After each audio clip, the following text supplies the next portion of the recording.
అయితే కలబంద మొక్క ఇంట్లో పెంచుకునే వాళ్ళు గుర్తుపెట్టుకోవాల్సిన ముఖ్యమైన విషయం ఏంటంటే, కలబంద మొక్క ఎట్టి పరిస్థితుల్లో ఇంట్లో ఆగ్నేయంలో పెంచకండి. ఆగ్నేయంలో కలబంద ఉండకూడదు. ఈశాన్యంలో కానీ వాయువ్యంలో కానీ కలబంద మొక్కను ఉంచుకోవాలి.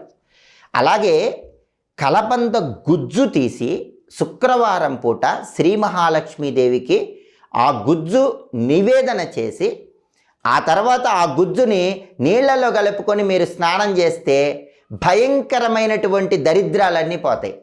అష్టదరిద్రాలు పోయి అష్టైశ్వర్యాలు కలగాలంటే శుక్రవారం ఒక అద్భుతమైన పరిహారం పాటించాలి.